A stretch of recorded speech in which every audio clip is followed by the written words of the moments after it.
ఓం నమో వెంకటేశాయ. యజ్ఞకర్తృఫలోదయ యజమాన సుఖోదయ గోవింద గోవింద. ప్రభాతే కాళేహం ప్రకటిత విభుత్వం హృది భజన్ ప్రదోషే బాలేందు ప్రసృత కిరణాభానహసనం ప్రయోగ ప్రాశుత్వ ప్రకరణ విధానేన మహతా ప్రకామం కుర్యాంతే ప్రజనన హరాయాపచితికం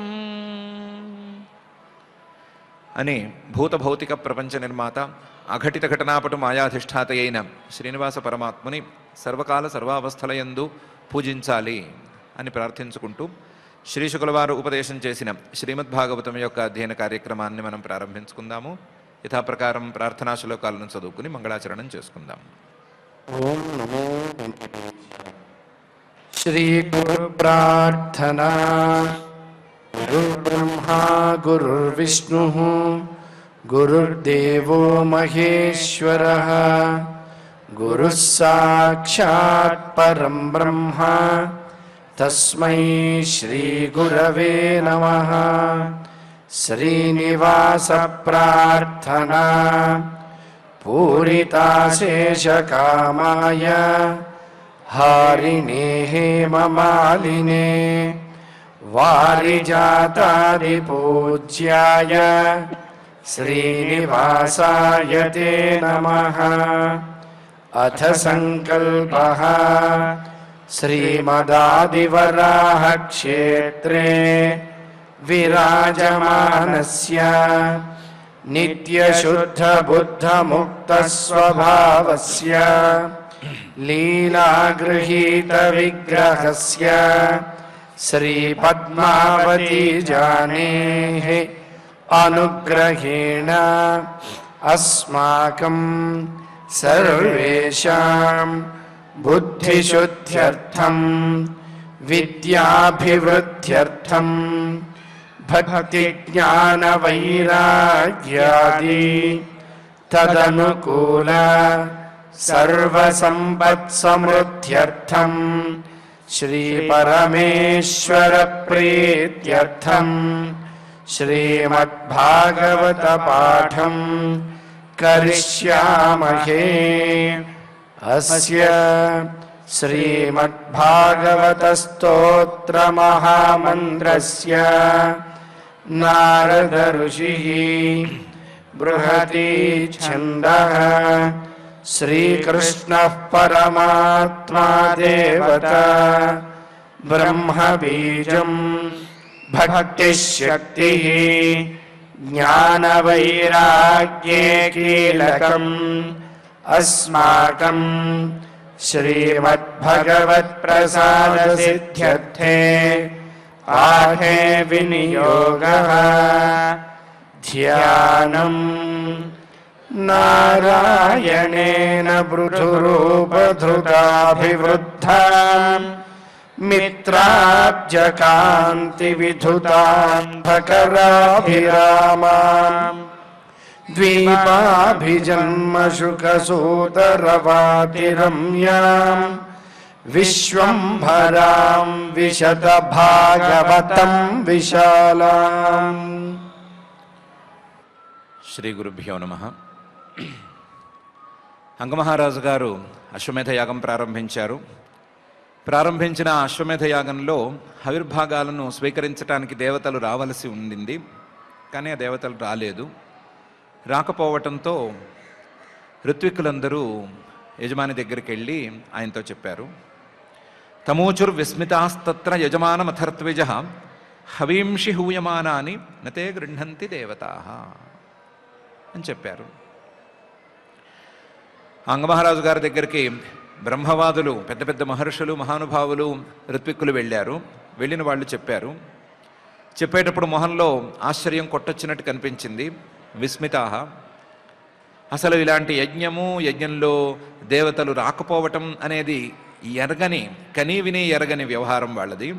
అందువల్ల యజమానం, ఆ యజ్ఞంలో స్వామిగా కర్తగా కూర్చున్నటువంటి అంగమహారాజు గారితో అథ ఋత్విజ, ఋత్వికులందరూ కూడబలుక్కుని వెళ్ళి చెప్పారు. ఏమని చెప్పారు? హవీంషి హూయమానాన్ని, మేము చేతిలోకి హవిస్సు అంటే మంత్రపూర్వకంగా దేవతలకు సమర్పించవలసినటువంటి ద్రవ్యాన్ని తీసుకున్నాము. ఆ ద్రవ్యాన్ని తీసుకుని మంత్రం చెప్పి దేవతలకి ఇద్దాము అంటే, అంతకుముందు మంత్రంతోనే దేవతలను ఆహ్వానం చేశాము. చేసిన దేవతలు రావాలి, ఆహ్వానాన్ని మన్నించి వాళ్ళు రావాలి. వాళ్ళు కనిపిస్తే వాళ్ళకి మేము సమర్పించుకోవాలి. హవీంషి హూయమానాన్ని, హవిస్సులను చేతిలో తీసుకున్నాం. హూయమానాన్ని ఇంకేముంది, అగ్నిలోకి ప్రక్షేపణ చేయటమే అని ఉన్నా సరే, నతే గృహంతి దేవతా, నీ హవిస్సులను తీసుకోవటానికి దేవతలు లేరక్కడ. దేవతలు లేరు, మేము ఎవరికి ఇవ్వాలి? చాలా ఆశ్చర్యంగా ఉంది. ఇంతవరకు ఇలా జరగలేదు మాకు. మేము మంత్రపూర్వకంగా హవిస్సును తీసుకోవటం ఏంటి, అప్పటికే దేవతలు సంసిద్ధంగా ఉండటం ఏంటి, వాళ్ళకి మేము సమర్పించటం ఏమిటి అనే ఇంతవరకు జరిగేది. ఈరోజు పరిస్థితి మొత్తం తారుమారైపోయింది అని ఋత్విక్కులు తమోచుర్విస్మితాస్తత్ర యజమానమథర్త్విజ హవీంషి హూయమానాన్ని నతే గృహంతి దేవతా అని చెప్పారు. మరి రాజుగారు ఇలా ఎందుకు జరిగింది అని ఎంక్వైరీ చేస్తారు కదా. అయితే రాజుగారు ఎంక్వైరీ చేయటానికి చిన్న ఇబ్బంది ఉంది. ప్రస్తుతం ఆయన మాట్లాడడానికి వీల్లేదు, ఆయన మౌన దీక్షలో ఉన్నాడు. కాబట్టి రాజుగారి తరపునే వీళ్ళకి వీళ్ళే ప్రశ్నలు వేసి రాజుగారు చేసే ఎంక్వైరీని వీళ్ళే చేసుకుని దానికి కూడా సమాధానాలను పై శ్లోకంలో చెప్పేశారు. రాజన్ హవీంష్యదుష్టాని శ్రద్ధయా ఆసాదితాని తే ఛందాంస్యయాతయామాని యోజితాన్ని ధృతవ్రతై అని. నువ్వు అడుగుతావేమో, మీరు హవిస్సులను సక్రమంగా తయారు చేశారా లేదా, మంత్రపూర్వకంగా క్రియాపూర్వకంగా హవిస్సులను విధానం ప్రకారం ప్రొసీజర్ ప్రకారం మీరు చేశారా లేదా అని అడుగుతారేమో. హవీంషి అదుష్టాని, మేము తయారు చేసినటువంటి హవిస్సులలో ఏ దోషమూ లేదు. ప్రతి పనిని నిర్దిష్టమైనటువంటి విధానంతో చేశాము, అందులో దోషాన్ని దగ్గరకు రానివ్వలేదు.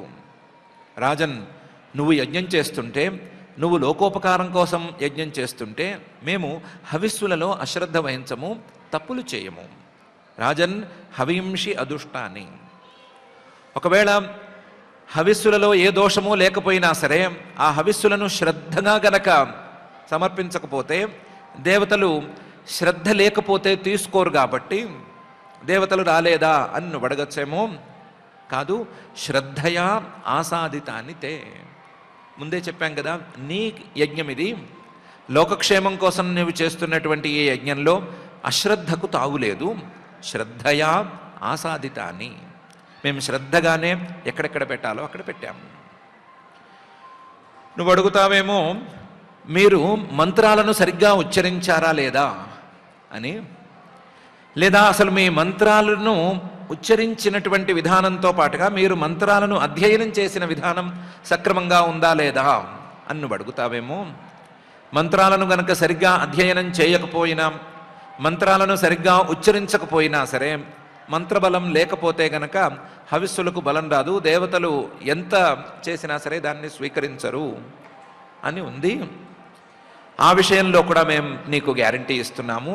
ఛందాంసి అయాతయామాని, మేము ఉచ్చరించినటువంటి మంత్రాలలో బలం అనేది సక్రమంగా ఉంది, ఉచ్చారణ సమయంలో కావలసినటువంటి బలము ఉంది. మేము అధ్యయనం చేసేటప్పుడు కూడా మంత్రాలను సక్రమంగానే అధ్యయనం చేశాము. మా గురువులు మాకు చక్కగా నేర్పించారు, నేర్పించింది మేము శ్రద్ధగా నేర్చుకున్నాము. కాబట్టి మా మంత్రాలలో లోపమేమీ లేదు.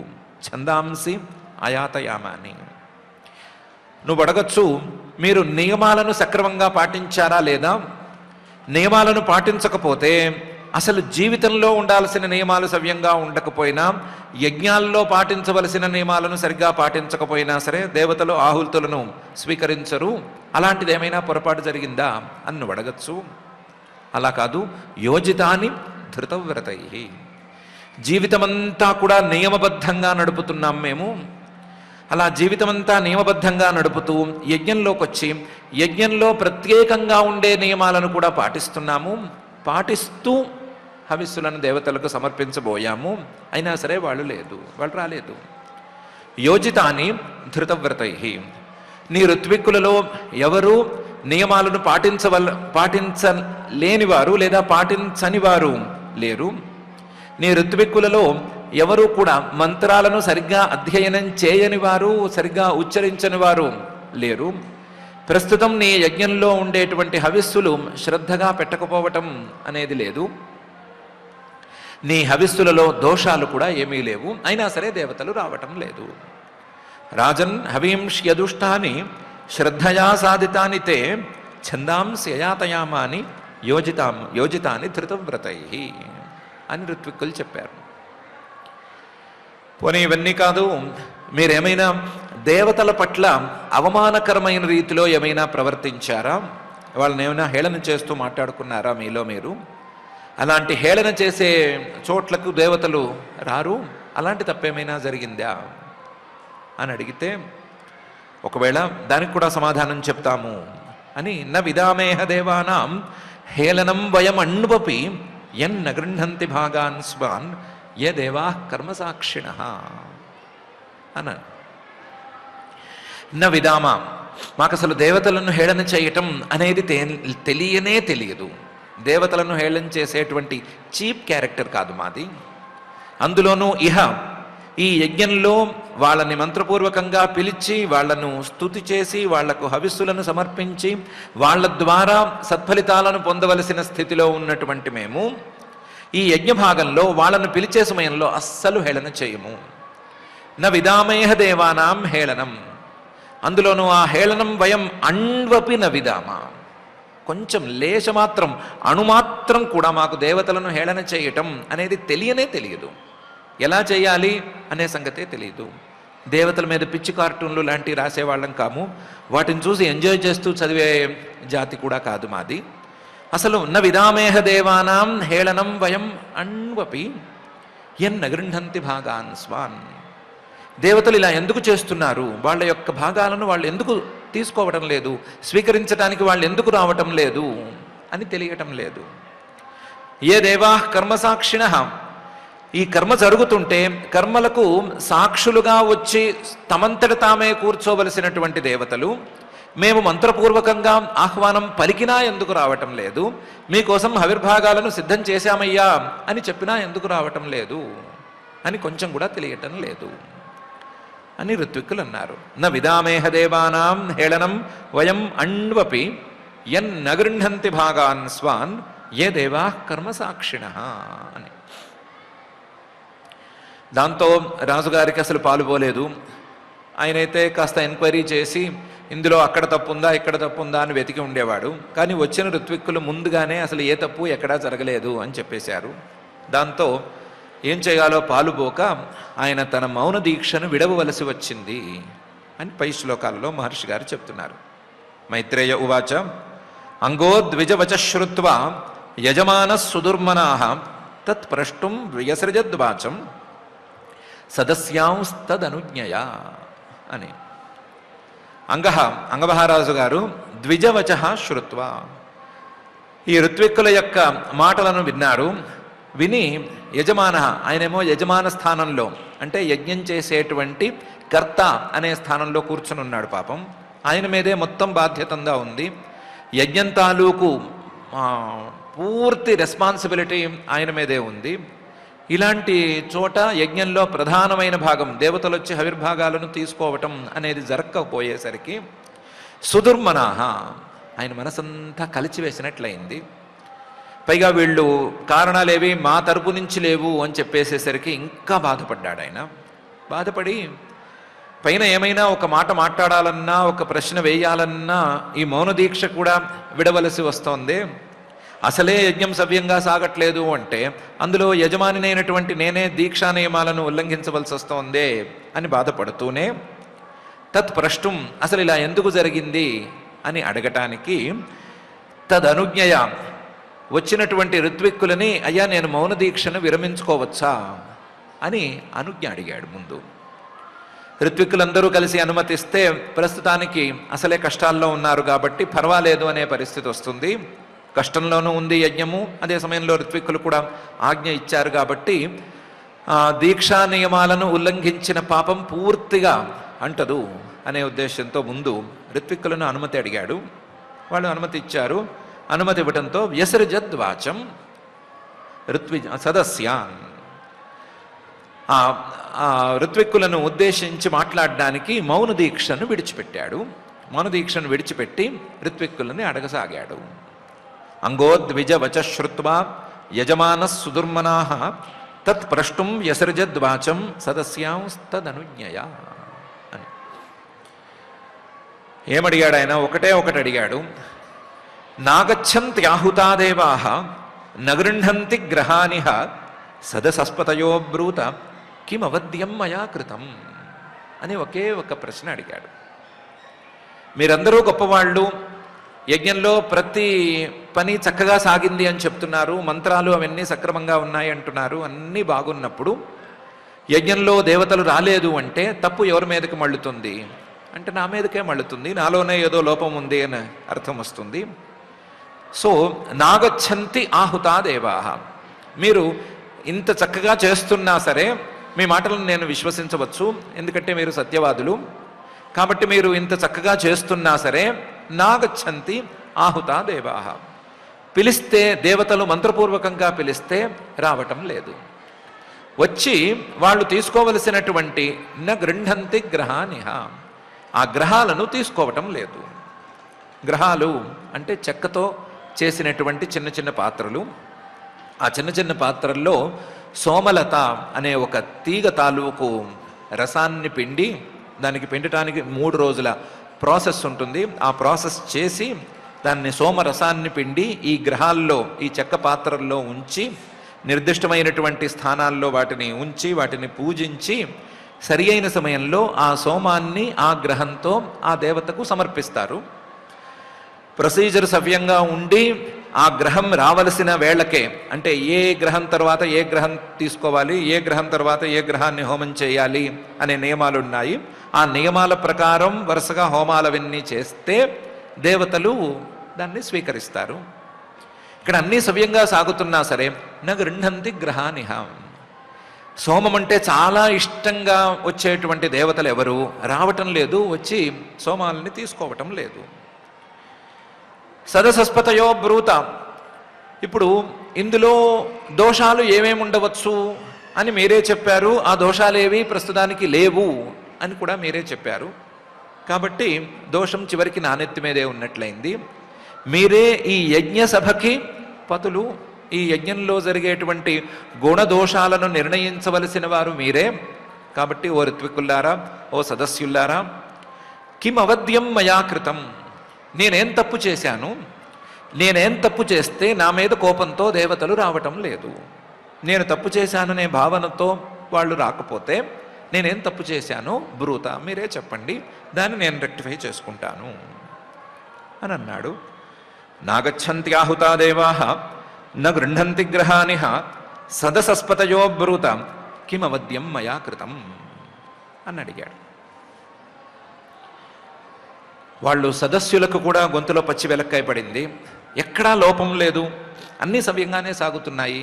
యజమానుడా చక్కటి నియమాలతో ఉన్నాడు, నిష్ఠలతో ఉన్నాడు, ఎక్కడా అధర్మం అనే దానికి ప్రసక్తే లేకుండా ఉంది. ఇలాంటప్పుడు దేవతలు ఎందుకు రావటం లేదు? పోనీ ఏ కలియుగంలోనూ అయితే దేవతలు వచ్చేస్తే జనాలు పట్టి పీడించి పారేస్తారు, ఆ వరము ఈ వరము అడిగి ప్రాణాలు తోడేస్తారు, లేకపోతే ఆ ప్రశ్న ఈ ప్రశ్న వేసేసి ప్రాణాలు పిండేస్తారు అని భయంతో రాకపోవచ్చు.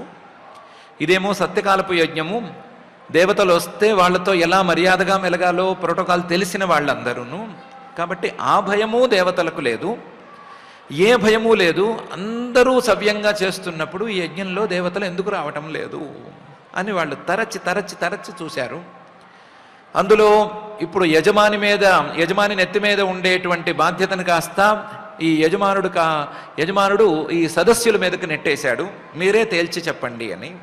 తేల్చి చెప్పాల్సిన వాళ్ళు చాలా ఆలోచించి ముందు వెనకలు చూసుకుని వాళ్ళ దివ్య దృష్టిని కూడా వాడి సరిగ్గా చెప్పాలి కదా. అందుకని వాళ్ళు బాగా ఇబ్బంది పడ్డారు. అందరూ కూడబలుక్కుని అందరూ జాగ్రత్తగా ఆలోచించుకుని చివరికి ఒక్క మాట చెప్పారు.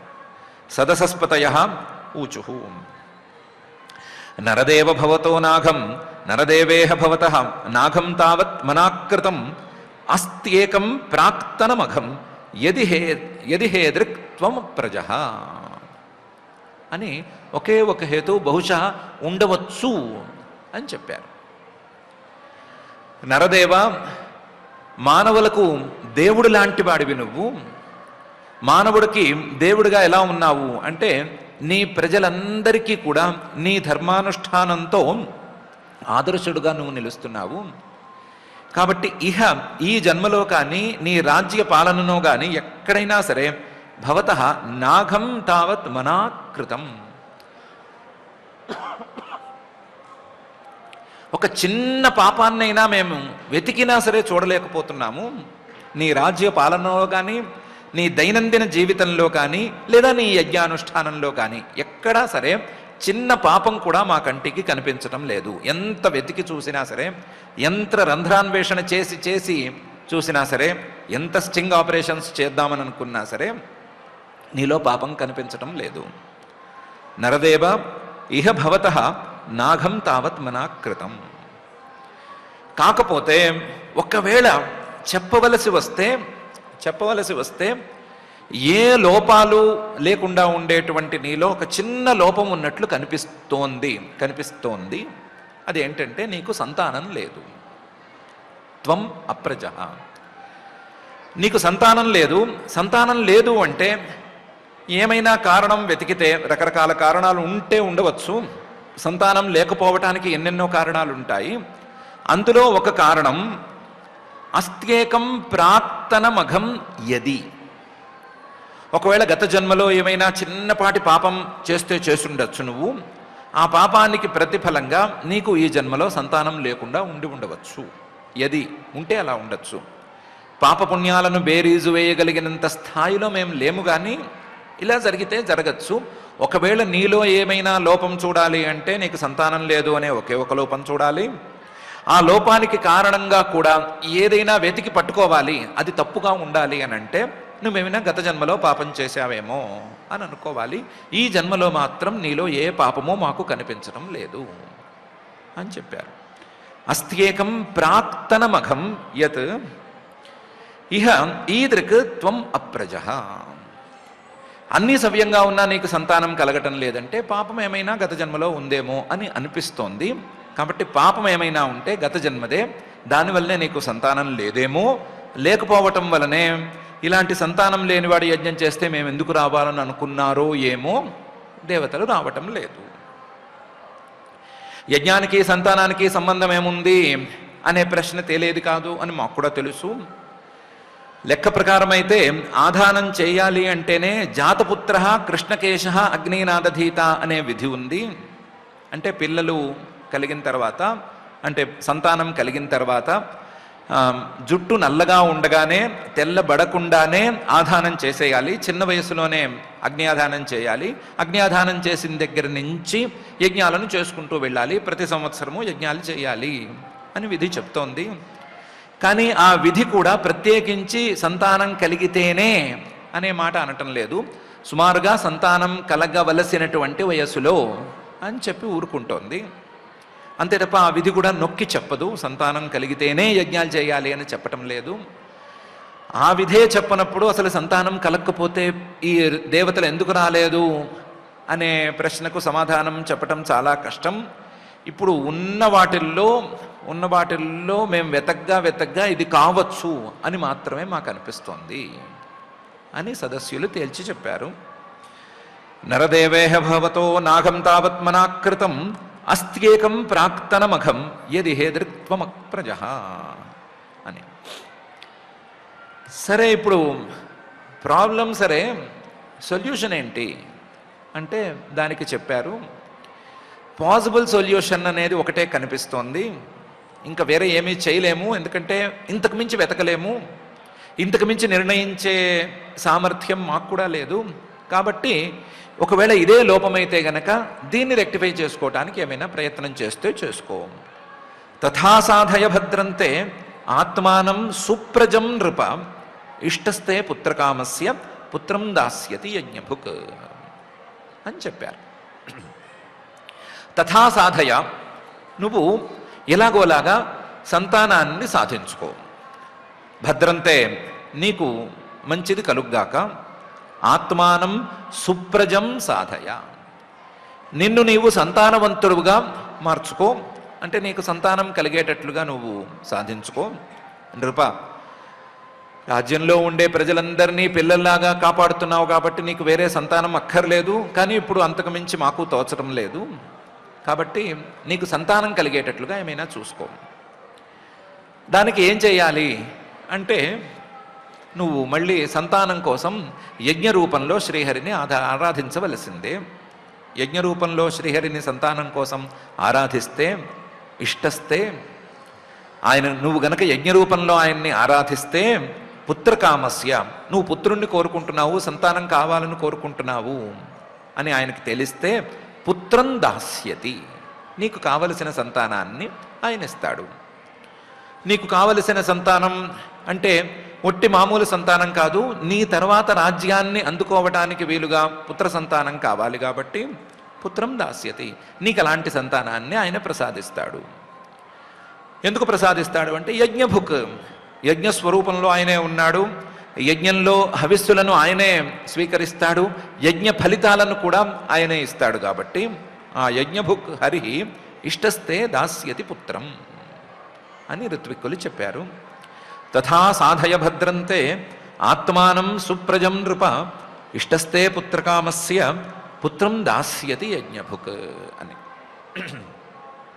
ఒకవేళ ఇదే గనక లోపమయ్యి దేవతలు రాకపోతే మాత్రం ఈ లోపాన్ని నువ్వు గనక సరిచేసుకుంటే తథా స్వభాగధేయాన్ని గ్రహీష్యంతి దివౌకసః యజ్ఞపురుష సాక్షాత్ అపత్యాయ హరిర్వృత అని చెప్పారు. తథాసతి, అప్పుడు అలాంటి సందర్భాల్లో నీకు సంతానం కలిగింది కాబట్టి స్వభాగధేయాన్ని, ఈ దేవతలకు నువ్వు సమర్పించుకుంటున్నటువంటి హవిర్భాగాలను గ్రహీష్యంతి, స్వీకరిస్తారు. ఎవరు స్వీకరిస్తారు? దివౌకసః, ఆ దేవతలు, ఎక్కడో స్వర్గంలో ఉండేటువంటి దేవతలు మంత్రంతో పిలిస్తే వచ్చి స్వీకరిస్తారు. ఎందుకంటే యజ్ఞపురుష సాక్షాత్ అపత్యాయ హరిర్వృత, యజ్ఞపురుషుడైనటువంటి హరి, శ్రీహరి, ఆ శ్రీహరిని నువ్వు నాకు సంతానాన్ని ఇవ్వమని ప్రార్థిస్తున్నావు కాబట్టి ఆ శ్రీహరినే నువ్వు సంతానప్రదాయకుడుగా పట్టున్నావు కాబట్టి ఆయన నీకు సంతానం తప్పనిసరిగా ఇస్తాడు. సంతానం వస్తే దేవతలు నీ హవిర్భాగాలను స్వీకరిస్తారు అని ఋత్విక్కులు చెప్పారు. తథా స్వభాగధేయాన్ని గ్రహీష్యంతి దివౌకసః యజ్ఞపురుష సాక్షాత్ అపత్యాయ హరిర్వృత అని. పనిలో పని ఇంకొక అర్థంలో కూడా జాగ్రత్తగా చెప్పారు. ఏమండి, మీరు యజ్ఞ రూపంలో ఆ శ్రీహరిని ఆరాధిస్తే ఆయన సంతానాన్ని ఇస్తాడు అంటున్నారు కదా, మరి యజ్ఞ రూపంలో ఆరాధించటం అంటే ఇలాంటి యజ్ఞం లాంటి యజ్ఞం చేయటం అనే కదా. ఈ యజ్ఞంలో ఫెయిల్ అయ్యి కొత్త యజ్ఞం మొదలుపెట్టి ఆ కొత్త యజ్ఞంలో కూడా ఇలాగే ఎవరూ రాక ఫెయిల్ అయితే నా పరిస్థితి ఏంటి అని ఒకవేళ ఈయనకి రాజుగారికి సందేహం వస్తే ఆ సందేహానికి కూడా సమాధానం చెప్పారు. యజ్ఞపురుష సాక్షాత్ అపత్యాయ హరిర్వృత, నీవు చేసే రెండవ యజ్ఞం పుత్రుడి కోసం, అంటే సంతానం కోసం శ్రీహరిని ఉద్దేశించి చేసే యజ్ఞం. యజ్ఞపురుషుడైనటువంటి ఆయన్ని గనక నువ్వు పిలిస్తే, యజ్ఞపురుష సాక్షాత్, యజ్ఞపురుషుడు ఆయనే, ఆయన్ని గనక నువ్వు డైరెక్ట్గా పిలిచేసేస్తే, అందులో నువ్వు సంతానం కోసం ఆయన్ని ఆహ్వానిస్తే, ఆయన వస్తే ఆయనతో పాటు మిగతా వాళ్ళందరూ కూడా తప్పనిసరిగా వచ్చేస్తారు.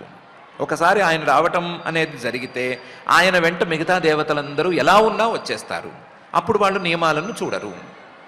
ఈ యజ్ఞపురుషుడేమో ఏ కోరికతో యజ్ఞం చేస్తే ఆ కోరికను తీర్చడానికి పాపం ఈయన కూడా మంచివాడు, ఈయన వచ్చేస్తాడు. సో ఆ రెండవ యజ్ఞంలో నువ్వు ఫెయిల్ అవుతావు అని సందేహపడక్కర్లేదు. తథా స్వభాగధేయాన్ని గ్రహీష్యంతి దివౌకసః, ఆ రెండవ యజ్ఞంలో తమ తమ భాగాలను స్వీకరించడానికి శ్రీహరి కాక మిగతా దేవతలందరూ తప్పనిసరిగా వస్తారు. ఎందుకు వస్తారు అంటే శ్రీహరి వస్తాడు కాబట్టి. ఆయన యజ్ఞపురుషుడు, పిలిస్తే వచ్చే రకం కాబట్టి ఆయన వస్తాడు, ఆయనతో పాటు మిగతా వాళ్ళు వస్తారు అని రెండవ అర్థంలో కూడా చెప్పారు. తథా స్వభాగధేయాన్ని గ్రహీష్యంతి దివౌకసః యజ్ఞపురుష సాక్షాత్ అపత్యాయ హరిర్వృత అని. పాపం అంగమహారాజు గారు చాలా చాలా సున్నితమైన మనిషి.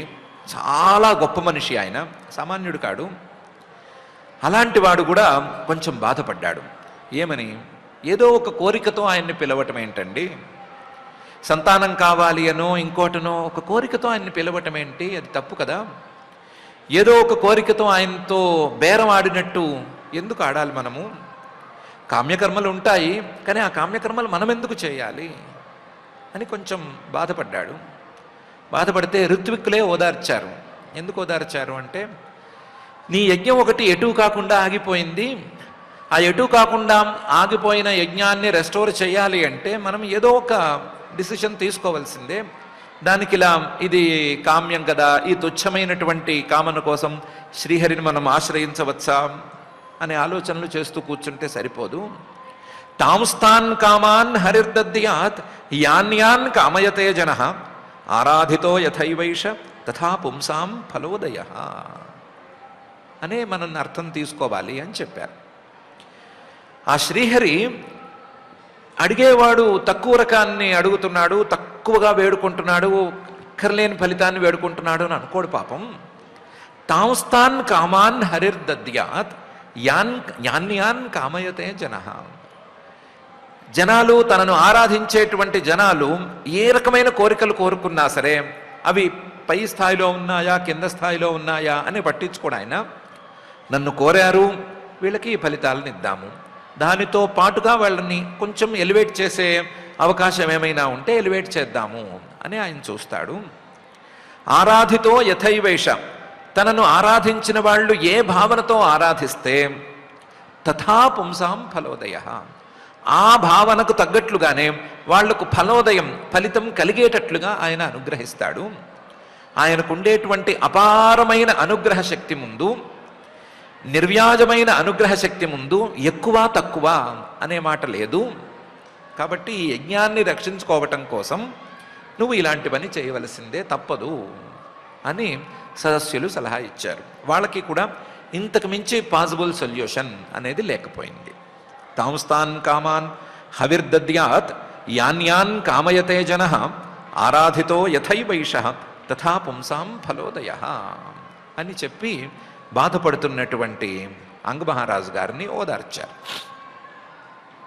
ఓదార్చేసరికి ఆయనకు కూడా లోపల నుంచి నాకు సంతానం కావాలి, చాలా రోజుల నుంచి ఈ విషయం మీద నాకు బాధ ఉంది కదా, దాన్ని ఈ రూపంగా తీర్చుకోవాలి అనేటువంటి ఆలోచన బయలుదేరింది. బయలుదేరేసరికి ఇది వ్యవసితా విప్రాహ తస్య రాజ్ఞ ప్రజాతయే పురోణాశం నిరవపన్ శిపివిష్టాయ విష్ణవే అని వెంటనే ఈ యజ్ఞాన్ని ఇక్కడికి ఆపేసి కొత్త యజ్ఞాన్ని ఋత్విక్కులు ప్రారంభించేసేసారు. యజ్ఞం మధ్యలో ఆగిపోకూడదు వాస్తవానికి, కానీ యజ్ఞాన్ని మధ్యలో ఇలాంటి సందర్భాల్లో ఆపవలసి వస్తే ఎలా ఆపాలి అనటానికి కొన్ని విధానాలు ఉన్నాయి. దాన్ని కూడా ప్రొసీజర్ ప్రకారమే ఆపాలి. ఆ ప్రొసీజర్ ప్రకారం ఆపారు. త్రిధాతపీష్టో ఏదో చేశారు. చేసి దాన్ని యజ్ఞాన్ని సగంలో ఆపి కొత్త యజ్ఞాన్ని ప్రారంభించారు. కొత్త యజ్ఞాన్ని రాజుగారి అభిప్రాయాన్ని చూసుకుని నిర్ణయించుకునే ఋత్విక్కులు ప్రారంభించారు. ఇది వ్యవసితాహ, ఇదేమో పాసిబుల్ సొల్యూషన్. అలాగే రాజుగారికి కూడా సంతానం కావాలి అనే కోరిక ఉంది కాబట్టి ఈ రెండు కలిసినాయి అని నిర్ణయించుకున్నారు. విప్రాహ, విద్యాధికులైనటువంటి ఆ ఋత్వికులందరూ కూడా తస్య రాజ్ఞ, ఆ రాజుగారి యొక్క ప్రజాతయే సంతానం కోసం కొత్త యజ్ఞాన్ని ప్రారంభించి ఆ యజ్ఞంలో యజ్ఞపురుషుడైనటువంటి శ్రీహరినే ప్రధానంగా చేసుకుని పురోడాశం నిరవపన్, ఆ శ్రీహరికి సమర్పించడానికి పురోడాశం అని బియ్యపిండితో తయారు చేసే, బియ్యపురవ్వ లేదా బియ్యపిండితో తయారు చేసేటువంటి ఒక ద్రవ్యాన్ని సిద్ధం చేశారు. పురోడాశం నిరవపన్, ఒక ఇష్టిని ప్రారంభించారు. ఆ ఇష్టిలో దేవతగా శిపివిష్ట విష్ణు అనేటువంటి ఆయన్ని పిలిచారు. శ్రీమన్మహావిష్ణువుని పెట్టుకున్నారు దేవతగా, కాకపోతే ఆయనకి శిపివిష్ట అనేటువంటి విశేషణాన్ని జోడించారు. శిపివిష్ట అనేటువంటి పదానికి చాలా అర్థం ఉంది. దాని గురించి వేదమే చక్కగా చెప్పింది. యజ్ఞో వై విష్ణు పశవ శిపి యజ్ఞ ఏవ పశుషు ప్రతిష్టతి అని చెప్పింది. యజ్ఞ శ్రీమన్మహావిష్ణువు యజ్ఞస్వరూపుడు. ఈ యజ్ఞస్వరూపుడైనటువంటి శ్రీమన్మహావిష్ణువు ప్రతి ప్రాణిలోనూ ప్రతి పశువులోనూ లోపల అంతర్యామిగా ఉంటాడు. పశవ శిపి యజ్ఞ ఏవ పశుషు ప్రతిష్టతి. పశువు ప్రతి ప్రాణిలోనూ అంతర్యామిగా ఉండేటువంటి ఆ శిపివిష్టుడైన విష్ణువుని గనక ఆరాధించుకున్నట్లయితే ఆ అంతర్యామిగా ఉండే శ్రీమన్మహావిష్ణువు కోరికను అనుసరించి ఆ కర్మకు సంతోషించి నియమాలకు కూడా సంతోషించి సంతానాన్ని ఇస్తాడు అని వేదం చెప్తోంది. కాబట్టి దానికి తగ్గట్లుగా ఆ శిపివిష్టుడైనటువంటి విష్ణువుకి పురోడాశాన్ని సిద్ధం చేశారు. ఇది వ్యవసిత విప్రాహ తస్య రాజ్ఞ ప్రజాతయే పురోడాశం నిరవపన్ శిపివిష్టాయ విష్ణవే. ఆ పురోడాశాన్ని సిద్ధం చేశారు. సమంత్రకంగా శ్రీమన్మహావిష్ణువుని శిపివిష్ట రూపంగా ఆహ్వానం చేశారు. ఆ ఆహ్వానం చేసినటువంటి శ్రీమన్మహావిష్ణువుకి పురోడాశాన్ని సమర్పించటానికి వీళ్ళు సంసిద్ధులయ్యారు. ఈసారి మాత్రం కిందటిసారి యజ్ఞంలో జరిగినట్లుగా ఏమీ జరగలేదు. ఆ శ్రీమన్మహావిష్ణువు వచ్చేశాడు. తస్మాత్ పురుష ఉత్తస్థౌ హేమమాల్ యమలాంబర హిరణ్మయేన పాత్రేణ సిద్ధమాదాయ పాయసం అనే తీరులో వచ్చాడు. మంత్రంతో పిలవటమేంటి, ఆయన వచ్చేశాడు. హవిస్సుని సమర్పించటమేంటి, హవిస్సుని తీసుకోవడానికి ఓ చెయ్యి జాపాడు. జాపినవాడు చెయ్యి చూస్తే ఆల్రెడీ ఆయన చేతిలో ఒక పాయస పాత్ర ఉంది అనే తీరులో ఉన్నాడు. తస్మాత్ ఆ అగ్నిహోత్రం నుంచి పురుష ఉత్తస్థౌ శ్రీమన్మహావిష్ణువు శిపివిష్ట రూపంగా ఉండేటువంటి ఆ విష్ణువు పైకి లేచాడు. పైకి లేచినవాడు హేమమాలి బంగారంతో ఒళ్ళంతా బంగారంతో బంగారు మాలలతో దగదగలాడిపోతున్నాడు. అమలాంబర తెల్లటి వస్త్రాలను మలినం కానటువంటి వస్త్రాలను ధరించి ఉన్నాడు. ఈ తెల్లటి తెలుపు దగదగలాడిపోతోంది. ఆయన ఒంటి నిండా వేసుకున్న బంగారం కూడా దగదగలాడిపోతోంది. ఆయన చేతిలో ఆ పురోడాశం పెడదామని చూసేసరికి చేతిలో ఆల్రెడీ హిరణ్మయేన పాత్రేణ ఒక బంగారు పాత్ర పట్టుకుని ఉన్నాడు. ఆ బంగారు పాత్రలో నిండా పాయసం అంటే పాలతో ఉడికించినటువంటి అన్నం ఉంది. మనం చేసే అరపాయసం కాదు, పూర్తిగా పాలతో ఉడికించినటువంటి అన్నం ఉంది. అయితే అందులో పంచదార గించదార వేరు, ఒట్టి పాలతో ఉడికించడం వరకే చేస్తారు. ఆ పాయసం ఉంది. సిద్ధమాదాయ పాయసం. ఆ పాయసాన్ని వీళ్ళు గనక ఋత్విక్కులు గనక తయారు చేయాలి అంటే చాలాసేపు పడుతుంది వాళ్ళకి. అందులోని పాలతో అన్నం ఓ పట్టాన ఉడకదు. అలాంటి పాయసాన్ని సిద్ధంగా చేతిలో బంగారు పాత్రతో తీసుకుని ఆయన ప్రత్యక్షమయ్యాడు. తస్మాత్ పురుష ఉత్తస్థౌ హేమమాల్ యమలాంబర హిరణ్మయేన పాత్రేణ సిద్ధమాదాయ పాయసం. ఆ పాయసాన్ని తాను హవిస్సును స్వీకరించిన వెంటనే యజమాని అంగమహారాజు గారికి ఇచ్చేశాడు ఆ యజ్ఞపురుషుడు. దాన్ని ఈయన తీసుకున్నాడు అంగమహారాజు గారు. తీసుకున్న తర్వాత మాత్రం చాలా చక్కగా వ్యవహరించాడు అంగమహారాజు గారు. స విప్రానుమతో రాజా గృహీత్వాంజలిన ఓదనం అవఘ్రాయ ముదాయుక్త ప్రాదాత్ పత్న్యా ఉదారధీ అనే తీరులో చక్కగా వ్యవహరించాడు. ఆ యజ్ఞపురుషుడు ఈ పాయసం నీకోసమే తెచ్చానయ్యా, ఈ పాయసం ద్వారా నీకు సంతానం కలుగుతుంది అని చెప్పంగానే రెండు చేతులు జోడించి నమస్కరించి రెండు చేతులు పట్టి పాయసాన్ని భక్తిగా స్వీకరించాడు. ఆ స్వీకరించే సమయంలో ఋత్విక్కులను ఒక మాట అడిగాడు. అయ్యా, నేను ఈ పాయసాన్ని స్వీకరించవచ్చునా అని అడిగాడు. ఋత్విక్కుల అనుమతి ఇవ్వందే ఏ పని చేయకూడదు, ఋత్విక్కుల అనుమతికి లోబడే కర్మకర్త ఉండాలి అనే నియమాన్ని ఆ క్షణం కూడా సాక్షాత్తు శ్రీమన్మహావిష్ణువు ప్రత్యక్షమైనా సరే పాటించాడు. ఋత్విక్కులందరూ నీకోసమే కదా వచ్చాడు, తీసుకో, ఇందుకోసమే కదా మనం యజ్ఞం చేశాము అని అనుమతి ఇచ్చేసరికి విప్ర అనుమత, ఋత్విక్కులందరూ అనుమతించేసరికి పాయసాన్ని తీసుకున్నాడు. రాజా గృహీత్వా అంజలినా ఓదనం, రెండు చేతులతోనూ భక్తిగా ఆయన ఇచ్చిన పాయసాన్ని తీసుకున్నాడు. తీసుకుని ఇలాంటి ప్రసాదాలను స్వీకరిస్తే ఏం చేయాలి, ఇదేమో సంతానం కోసం ఇచ్చినటువంటి పాయసం, దీన్ని వాస్తవానికి పత్ని భార్యకి ఇవ్వాలి, కానీ ఇచ్చిందేమో తనకి. ఇలాంటి సందర్భాల్లో ఏం చేయాలో జాగ్రత్తగా చూసుకుని అవఘ్రాయ ఆ ప్రసాదాన్ని ఒక్కసారి వాసన చూశాడు.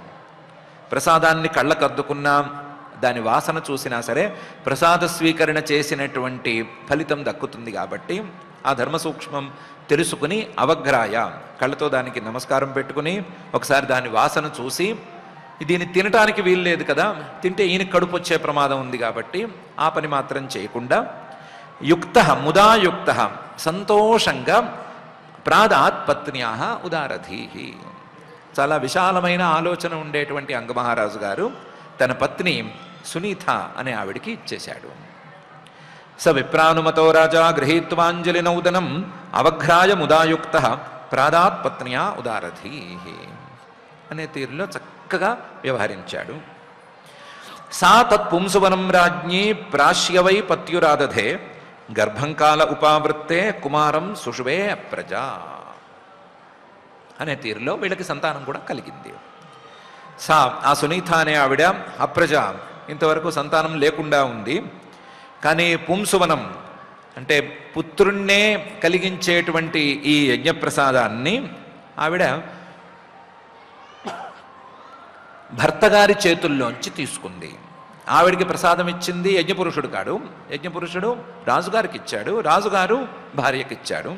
కాబట్టి భర్తగారు ఇచ్చినటువంటి ఈ ప్రసాదాన్ని ఈవిడ తీసుకుంది. తీసుకుని ప్రాశ్య నియమాల ప్రకారం, అలాంటి ప్రసాదాలు వస్తే ఎలా నియమాల ప్రకారం తినాలో దాన్ని అలా విధంగా తిన్నది. ప్రాశ్య రాజ్ఞి మహారాణి అయినటువంటి ఆ సునీతాదేవి గర్భం కాలే ఆదధే, తన భర్త అయినటువంటి అంగమహారాజు గారి ద్వారా సకాలంలో గర్భాన్ని కూడా ధరించింది. కాలే ఉపావృత్తే, ఆ గర్భం 9 మాసాలు నిండిన తరువాత కుమారం సుషువే, ఒక మగపిల్లవాణ్ణి కన్నది. అప్రజ, అంతవరకు సంతానం లేకుండా ఉన్నటువంటి సునీత, అసలు సంతానమే లేనటువంటి ఈ సునీత ఇప్పుడు మగపిల్లవాణ్ణి కూడా కన్నది.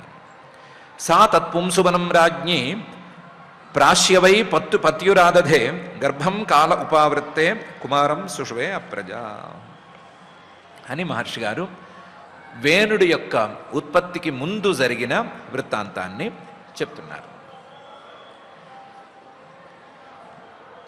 సత్కర్మ చేస్తే పుట్టాడు ఈ పిల్లవాడు. అందులోనూ యజ్ఞపురుషుడు ఆ అగ్నిహోత్రం నుంచి బయటికి వచ్చి పాయసాన్ని, బంగారు పాత్రలో పాయసాన్ని రాజుగారికి ఇస్తే, రాజుగారు దాని నియమాలను పాటిస్తూ కళ్ళకద్దుకుని భార్యకిస్తే, ఆ భార్య చక్కగా దాన్ని నియమాల ప్రకారం స్వీకరిస్తే కలిగాడు. కానీ కలిగిన పిల్లవాడు మాత్రం లోకకంటకుడు అయ్యాడు. ఎలా అయ్యాడు అనే విషయాన్ని ఒక చిన్న పాయింట్తో, చాలా చిన్న పాయింట్తో మహర్షి గారు చెప్తున్నారు. స బాల ఏవ పురుష మాతామహం అనువ్రత అధర్మాంశోద్భవం మృత్యుం తేన అభవత్ అధార్మిక అని. ఇంత యజ్ఞఫలంగా పుట్టినటువంటి పిల్లవాడు మహాబలవంతుడయ్యాడు. ఆ వేణుడి యొక్క బలాన్ని గురించి చెప్పుకోవటం అనేది అసాధ్యం. మహాబలవంతుడయ్యాడు, కానీ అదే సమయంలో అధార్మికుడుగా తయారయ్యాడు. ఇంత యజ్ఞఫలంగా పుట్టిన వేణుడు అధార్మికుడుగా ఎందుకయ్యాడు అంటే, సహా బాల ఏవ, అతను చిన్నప్పటి నుంచే కొంచెం మాతామహుడి ఇంట్లో, తల్లి తండ్రి ఇంట్లో పెరిగాడు. బాల ఏవ పురుష మాతామహం అనువ్రత, ఆ తల్లికి తండ్రి, ఆయన పేరు మృత్యువు. మృత్యువు అంటే మనకు తెలిసిన మృత్యుదేవత మృత్యువు కాదు, అసురులకు రాజు అయినటువంటి మృత్యువు అయిన అధర్మాంశోద్భవ, అధర్మము యొక్క అంశలతో పుట్టినవాడు ఆ మృత్యువు. ఆ మృత్యువు గారు కూతురు సునీత, సునీత కొడుకేమో ఈ వేణుడు. ఇతను మాతామహుల ఇంట్లో పెరిగాడు, తాతగారింట్లో పెరిగాడు. పెరిగేసరికి ఆ తాతగారు నడుచుకునే తీరునే చూస్తూ పెరిగాడు. తాతగారు నడిచే తీరు ఎలా ఉంటుంది? అధర్మ మార్గం కదా, అధర్మ మార్గం ఎప్పుడు ఊరిస్తూ ఉంటుంది, చాలా బాగున్నట్టు ఉంటుంది కదా. దాంతో మాతామహం అనువ్రత, నేను కూడా ఈయనలాగానే ఉండాలి అని నిర్ణయించుకున్నాడు. నిర్ణయించుకోవటంతో మృత్యుం అనువ్రత, ఆ మృత్యు అనే అసురరాజుని అనుసరించటం లేదా అనుకరించటం ప్రారంభించేసరికి తేన అభవత్ అధార్మిక, అధార్మికుడైపోయాడు. ఇంత యజ్ఞఫలంగా పుట్టినవాడు, ఇన్ని నోములకు ఫలంగా పుట్టినవాడు, యజ్ఞపురుషుడే అనుగ్రహిస్తే పుట్టినవాడు కాస్త తన యొక్క పెరుగుదల సరిగా లేకపోవటం వలన అధార్మికుడుగా మారిపోయాడు. స బాల ఏవ పురుష మాతామహమనువ్రత అధర్మాంశోద్భవం మృత్యుం తేనాభవద్ ధార్మిక అని మహర్షి గారు చెప్తున్నారు. చూడబోతే ఉరిమి ఉరిమి మంగళం మీద పడ్డట్టుగా ఇది మొత్తం తీసుకెళ్ళి తల్లి తండ్రి మీద, మాతామహుడి మీద పెట్టారు అని అనిపించేలా ఉంది. వాళ్ళు చూసుకోకుండా, వాళ్ళింట్లో పెంపకం ఎలా ఉందో చూసుకోకుండా ఇదంతా మాతామహుడి నెత్తిన పెట్టడం అనేది ఏమాత్రం సమంజసం అనే ప్రశ్నకి ఇది మూలంగా ఉంది. కానీ పురాణాల కథనాల ప్రకారం, ధర్మ సూక్ష్మాల కథనాల ప్రకారం జన పైతృక దోషేణ దోషాన్ మాతామహస్య చ గురుదోషాత్ త్రిభిర్దోషై హరిద్వేషీ భవేద్ ధ్రువం అని ఉంది. ఏం చేయలేము. ఏ మనిషినైనా పెంచేది లేదా ఏ మనిషినైనా సరే పెంచే వాతావరణం అనేది 3 రకాలుగా ఉంటుంది. ఒకటి తల్లిదండ్రుల యొక్క పాలనలో పెరిగేటువంటి వాతావరణం లేదా తల్లిదండ్రుల పెంపకం. ఈ తల్లిదండ్రుల పెంపకం అనేది కనుక సవ్యంగా లేకపోతే జన పైతృక దోషేణ హరిద్వేషి భవేద్ ధ్రువం. పెంపకం సరిగ్గా లేకపోతే పిల్లలు పాడైపోయేందుకు అవకాశం 99% ఉంది. ఇదే కాక మాతామహ దోషేణ, తల్లికి తండ్రి, ఆ తల్లి తండ్రి దోషం గనక ఉండి వాళ్ళ ప్రభావం గనక పిల్లల మీద పడితే అప్పుడు కూడా పిల్లలు పాడైపోయే అవకాశం ఉంది. ఎందుకంటే తల్లి తండ్రి అంటే తాతగా అమ్మమ్మ గారి ఇల్లు అంటే పిల్లలకి సహజంగానే కొంచెం ఆసక్తి ఎక్కువగా ఉంటుంది. అక్కడ ఏం జరుగుతుందో చూద్దాము అనేటువంటి ఒక క్యూరియాసిటీ ఎప్పుడూ ఎక్కువగా ఉంటుంది. దాంతో వాళ్ళని అనుకరించడానికి ఎక్కువ ఇష్టపడచ్చు. పడినప్పుడు వాళ్ళు సరిగ్గా లేకపోతే పిల్లలు కూడా పాడైపోవచ్చు. మూడోది గురుదోషాత్, గురువులో విద్యాబుద్ధులు నేర్పించేటువంటి గురువులో ఏమైనా దోషం ఉంటే గనక ఆ దోషాలు తప్పనిసరిగా పిల్లల్ని పాడు చేస్తాయి. తల్లిదండ్రుల్లో ఉండే దోషాలు, అమ్మమ్మ తాతయ్యల్లో ఉండేటువంటి దోషాలు, గురువు దోషాలు, ఈ 3 కూడా పిల్లల్లో ప్రతిఫలిస్తాయి, ప్రతిబింబిస్తాయి.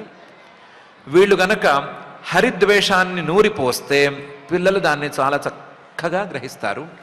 వీళ్ళలో ఒక్కళ్ళు తేడాగా వ్యవహరించినా సరే పిల్లలు పాడైపోవటం తథ్యం అని పురాణాల్లోనూ ధర్మ సూక్ష్మాల్లోనూ అక్కడక్కడ ఉంది. కాబట్టి ఇది మంగళం మీద పడ్డట్టు ఆయన మీద పడటం కాదు, ఇది జరిగింది, ఇది వాస్తవం. ఆ మృత్యువు గారు అధర్మాంశోద్భవ, అధర్మానికి అంశగా పుట్టాడు ఆయన.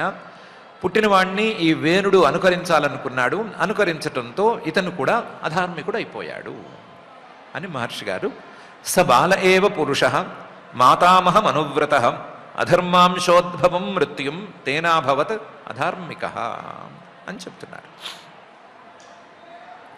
ఏమంత అధర్మం చేశాడు ఆయన అంటే, స శరాసనముద్యమ్య మృగయుర్వనగోచర హంత్యసాధుర్మృగాన్ దీనాన్ వేనోసావిత్యరౌజ్జన అనే తీరులో తప్పు చేస్తున్నాడు. సహా ఆ వేణుడు మహాబలవంతుడయ్యాడు అని చెప్పుకున్నాం కదా. అసలే పుట్టుక చాలా గొప్ప పుట్టుక కాబట్టి మహాబలవంతుడయ్యాడు. ఈ మహాబలానికి అధర్మ చింతన తోడయ్యేసరికి సహా ఆ వేణుడు శరాసనం ఉద్యమ్య, ఎప్పుడు చూసినా ధనుర్బాణాలను ఎత్తి పట్టుకుని కనిపించేవాడు. ఎప్పుడు చూసినా సరే మృగయుహు, వేట వేట వేట అనే తమకంలో ఉండేవాడు. ఎప్పుడు చూసినా వనగోచర, ఇంట్లో కనిపించేవాడు కాదు, అడవుల్లో తిరుగుతూ ఉండేవాడు. అడవుల్లో ఎందుకు తిరగటం అంటే వేటాడడం కోసం. రాజులనే వాళ్ళకి వేట అనేది ధర్మాలలో ఒక ధర్మం. ఎప్పుడు ధర్మం అవుతుంది అంటే అడవుల్లో నివసించేటువంటి లేదా అడవుల బార్డర్స్లో నివసించేటువంటి ప్రజలకు కానీ లేదా అడవుల లోపలే నివసించేటువంటి మునులకు కానీ అడవుల్లో సంచరించేటువంటి క్రూర మృగాలు ఏమైనా ఇబ్బంది కలిగిస్తూ ఉంటే ఆ ఇబ్బందిని పోగొట్టడానికి, క్రూర మృగాలను తరిమి కొట్టడానికి వేట అనేది వాళ్ళకి ఒక ధర్మ సాధనం. దానికోసం వాళ్ళు వేటాడవచ్చు. ఇది కాక ఆహారం కోసం వేటాడటం అనేది వేరే ఇష్యూ. కానీ వేట అనేది ధర్మంగా వీళ్ళకి ఈ సందర్భంలో పనికొస్తుంది. ఆ దృష్టితో చూస్తే ధర్మంగా అనిపిస్తోంది. కానీ ఇతను ఆ ధర్మ మార్గంలో వేటాడటం అనేది చేయటం లేదు. హంతి ఎప్పుడు చూసినా ఏదో ఒక ఆ మృగాన్ని వేటాడుతూ కనిపిస్తాడు. అసాధువు వేటాడటంలో కూడా కొన్ని నియమాలు ఉన్నాయి, ఆ నియమాలను పట్టించుకోడు. మృగాన్ దీనాన్ హంతి, కష్టంలో పరిగెత్తలేక పారిపోలేక ఉండేటువంటి సాధు మృగాలను సంహరిస్తున్నాడు. సాధు మృగాలను సంహరించేవాడు కేవలం వేట తమకం, ఇన్ని నేను జింకల్ని కొట్టాను లేదా ఇన్ని అడవి దున్నల్ని కొట్టాను అని రాసుకోవటానికి, ఫోటోలు తీసి ప్యాలెస్సుల్లో దిగేసుకోవటానికి ఇలాంటి వేటాడేవాడు మంచివాడి కింద లెక్కకి రాడు. ధర్మం ప్రకారం అదేం గొప్పతనం కాదు, అది పూర్తి అధర్మం. రాజ్యంలో ఉండేటువంటి ప్రజలు రాజుకి ఎలా పిల్లలో, రాజ్యంలో సంచరించేటువంటి మృగాలు మిగతా పశువులు కూడా ఆయనకి పిల్లలు లాంటివే. వాటిని కూడా ఆయన కాపాడాల్సిందే. అవి వాటి మానాన అవి సంచరిస్తుంటే, అందులోనూ దీనంగా ఉంటే కాపాడవలసినటువంటి రాజు వాటిని సంహరించటం అనేది ఘోరమైన అధర్మానికి చిహ్నం. ఆ ఘోరమైన అధర్మం ఇతను చేయటం మొదలుపెట్టాడు. హంత్యసాధు మృగాన్ దీనాన్. దాంతో రాజ్యంలో అందరూ కూడా వేనోసౌ అని వీళ్ళే పేరు పెట్టేశారు. వేనహ అంటే పీడయతి, అసలు అందరినీ పీడించుకు తింటున్నాడు. అసలు ఇంత దీనంగా ఉండే ప్రాణులను సంహరించాలి, వాటి మీదకి బాణాలు వేయాలి అని వీడికి తప్ప ఇంకొకరికి తోచనే తోచదు, అలాంటి వాడు అని వేనోసౌ ఇది అరౌజ్జన. గట్టిగా అరవటం ప్రారంభించారు. అతన్ని దూరంగా చూస్తే చాలు, వేణుడు వస్తున్నాడు పారిపోండి, వేణుడు వస్తున్నాడు పారిపోండి అని చెప్పటం మొదలుపెట్టారు. అడవిలో ఎక్కడో ఆయన అధర్మం చేస్తే రాజ్యంలో కూడా సశరాసనముద్యమ్య మృగయుర్వనగోచర హంత్యసాధుర్మృగాందీనాన్ అని చెప్పుకుని వేనోసౌ ఇది అరౌజ్జన అనే తీరులో ఆయన పేరు చెబితేనే భయపడే పరిస్థితికి జనాలు వచ్చేశారు. ఎక్కడో అడవిలో కొడితే రాజ్యంలో ఉన్న వాళ్ళు ఎందుకు భయపడటము?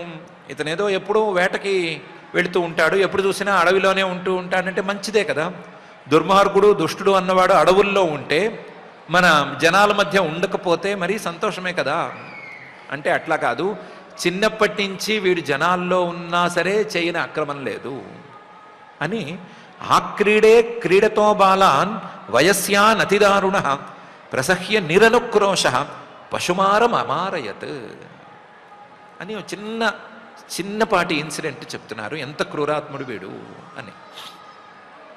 ఆక్రీడే చిన్నప్పుడే, అతి చిన్నప్పుడే ఆడుకోవటానికి తోటి పిల్లల్ని పిలిస్తే ఆక్రీడే క్రీడతో బాలాన్, వాళ్ళందరూ ఇతనితో ఆడుకోవటానికి వచ్చి ఆడుకుంటూ ఉంటే వయస్యాన్ వాళ్ళందరూ వీడికి స్నేహితులు అయినా సరే వయస్యాన్ అతి దారుణ, లోపల ఎవ్వరి మీద స్నేహితులనే భావం లేనటువంటి ఈ వేణుడు ప్రసహ్య చాలా తనకున్న బలమంతా వాడి నిరనుక్రోశ నిర్దయగా పశుమారం అమారయత్ ఆడుకోవటానికి వచ్చిన తోటి పిల్లలందరినీ చంపేస్తూ ఉండేవాడు. ఆ సంహరించడం కూడా ఎలా సంహరించేవాడు అంటే పశువుల్ని వాటిని క్రూరంగా ఎలా సంహరిస్తారో అలా సంహరించేవాడు. ఆడుకోవటానికి వచ్చిన తోటి బాలుల్నే స్నేహితులు అని అనుకుని వచ్చిన వాళ్ళనే లెక్క చేయకుండా పశువుల్లాగా సంహరించేటువంటి ఈ వేణుడు మిగతా వాళ్ళ పట్ల ఎలా వ్యవహరించాడు అని వేరే చెప్పుకోనక్కర్లేదు. అంత దారుణంగా ఇతని ప్రవర్తన ఉండేది. దాంతో ఇతను రాజ్యంలో ఉన్నా ఇదే పని, అడవుల్లోకి వెళ్ళిపోయినా పాపం పశువులకు అదే గతి అనే పరిస్థితిలో ఉండేది. దాంతో జనాలు ఇతన్ని భయంకరంగా తిట్టుకోవడం మొదలుపెట్టారు. ఆక్రీడే క్రీడతో బాలాన్ వయస్యానతి దారుణ ప్రసహ్య నిరనుక్రోశ పశుమారం అమారయత్ అని మహర్షి గారు చెప్తున్నారు. ఇదంతా సరే, ఇతను చిన్నప్పుడు తండ్రి ఏం చేస్తున్నాడు? ఇతను తన తోటి వాళ్ళని సంహరిస్తున్నప్పుడో లేదా ఉత్తుత్తునే వేటకెళ్ళి వేటలో అక్కర్లేని ప్రతి జంతువును సంహరిస్తున్నప్పుడో కాదనటానికి వద్దనటానికి దండించటానికి తండ్రి ఉన్నాడు కదా. ఆ తండ్రి ఏం చేస్తున్నాడు అంటే ఆ తండ్రి గారి పాటలు అన్నీ కావు. తం విచక్ష్య ఖలం పుత్రం శాసనైర్ వివిధైర్ నృప యదా న శాసితుం కల్ప భృశమాసీత్ సుదుర్మనాహ అనే తీరులో ఆయన పరిస్థితి తయారైంది.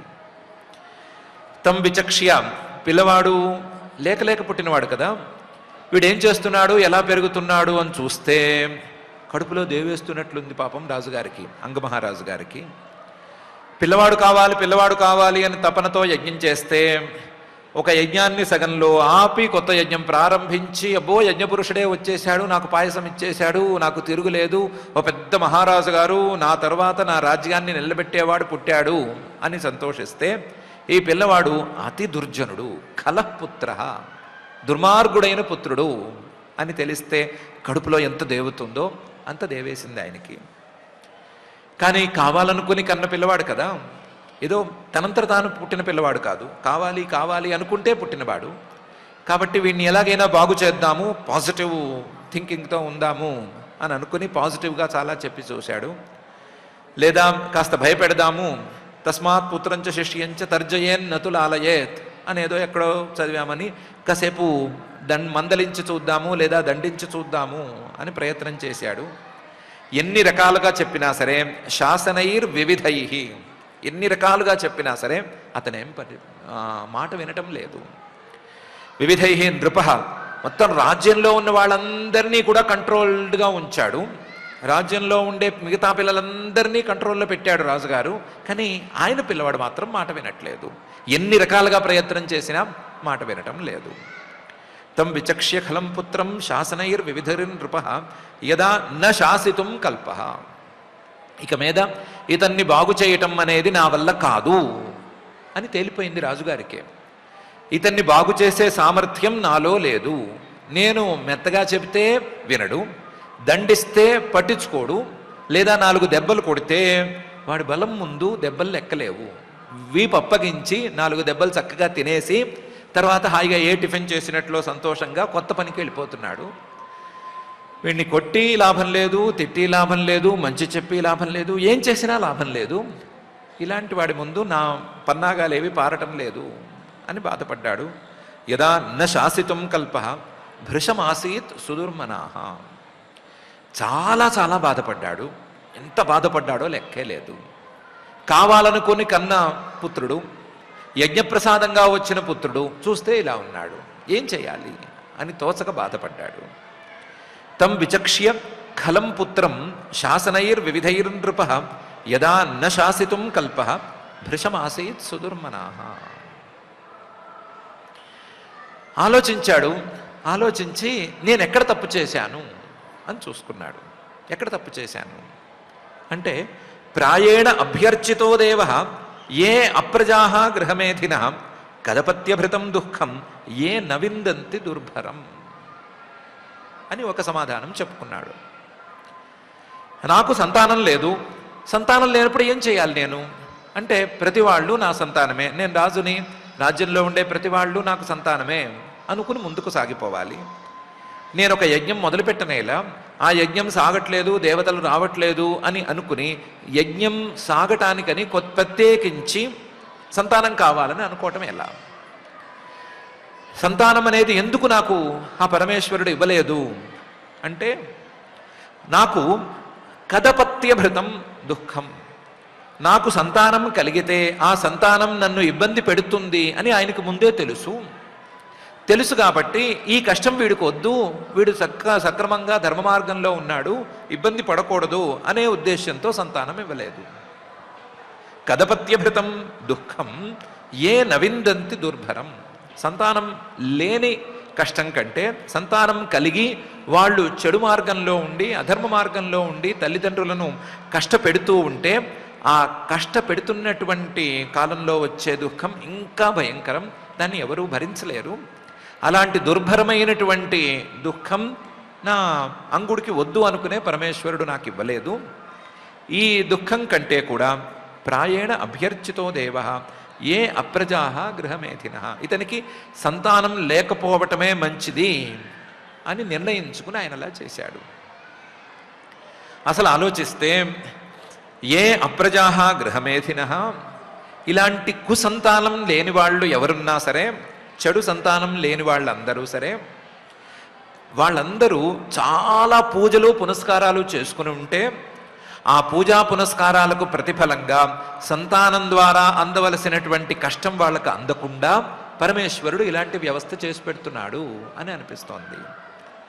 ప్రాయేణ అభ్యర్చితో దేవ, బాగా పూజలు చేసుకుంటే ఆ పూజల ద్వారా ఆయన సంతోషించి వద్దు వద్దు, నీకు ఈ సంతానం అనే గోలొద్దు, సంతానం అనేది వస్తే నీకు అనవసరమైన ఇబ్బంది, నీకు వద్దు అని, నువ్వు ఇలాగే ఉండు, ఈ సంతానం లేకపోవటం వల్ల నీలో ఏమీ లోపం లేదు అని ధైర్యం చెప్తాడు ఆయన. ఏ అప్రజా గృహమేధిన తై ప్రాయేణ అభ్యర్చితో దేవ.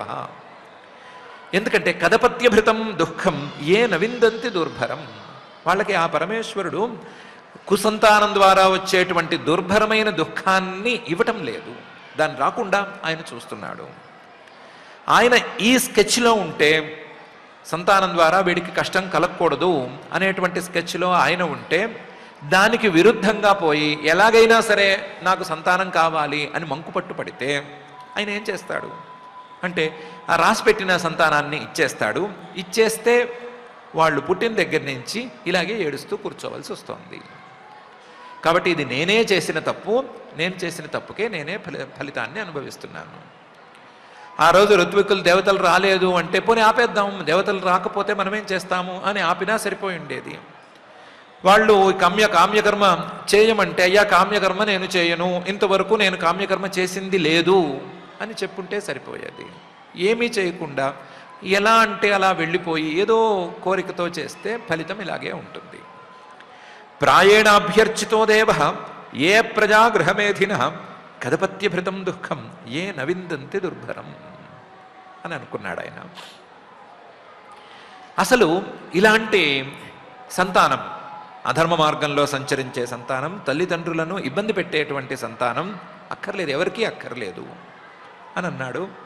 యతః పాపీయసీ కీర్తి అధర్మశ్చ మహాన్ నృణాం యతో విరోధ సర్వేషాం యత ఆధిరనంతకః అనే తీరులో ఉండే సంతానం ఎందుకు సంతానాన్ని ఎందుకు కంటారు అంటే, ఏ తల్లిదండ్రులైనా సరే తమ తరువాత తమ పేరు చెప్పటానికి ఎవరైనా ఉండాలి అనే కోరికతో కంటారు.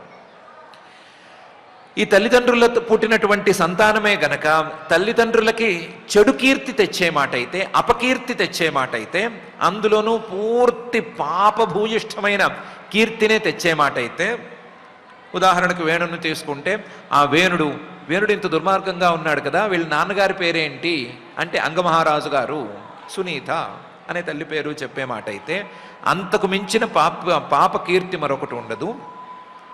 అలాంటి పాపకీర్తి తెచ్చే సంతానం ఎందుకు? మంచి పేరు కోసం సంతానం అయితే కావాలి, లేకపోతే న్యూట్రల్గానైనా ఉండాలి. ఈ పాపకీర్తి, అధర్మకీర్తి, చెడు పేరు మనకెందుకు? ఏ తల్లిదండ్రులైనా సరే సంతానాన్ని ఎందుకు కనాలని అనుకుంటారు అంటే, మేమేదో మంచి పనులు కొంత దూరం చేశాము, మా కులధర్మాలని, వంశధర్మాలని, ఇంటి ఆచారాలని మేము పాటించాము, మా తర్వాత కూడా పాటించేందుకు ఉండాలి అనే కారణంతో కనాలని అనుకుంటారు. పాతకాలంలో పెద్ద పెద్ద మహారాజుల్లో 3 తరాలు 4 తరాలు కష్టపడితే ఓ గుడి రావటం అనేది కూడా చరిత్రలో చదువుతాం కదా. గుడి మొదలు పెట్టాము, అది పూర్తవ్వదు, పూర్తి కాకపోతే నా తర్వాత నా కొడుకు చేయాలి, తర్వాత నా మనవడు చేయాలి, ఎలాగైనా సరే 100 ఏళ్ళు పట్టినా సరే ఈ గుడిని పూర్తి చేయాలి అనే కోరికతో పిల్లల్ని కందామని అనుకుంటారు. సామాన్యులు కూడా ఇలాంటి కోరికలతోనే పిల్లల్ని కందామని అనుకుంటారు. కానీ ఆ వచ్చిన సంతానం ఈ ధర్మాన్ని పూర్తిగా పక్కన పెట్టి అధర్మశ్చ మహాన్, అధర్మ మార్గంలోనే ఉండే మాట అయితే, ఆ అధర్మ సంతానం ఎందుకు? అధర్మశ్చ మహాన్ నృణాం, వాడు చేసే ప్రతి పాపానికి బాధ్యత తల్లిదండ్రులు కూడా వహించవలసి వస్తుంది కదా. వాడి జన్మకి కారణమైనటువంటి తల్లిదండ్రులు కూడా ఆ పాపాన్ని భరించవలసి వస్తుంది కదా.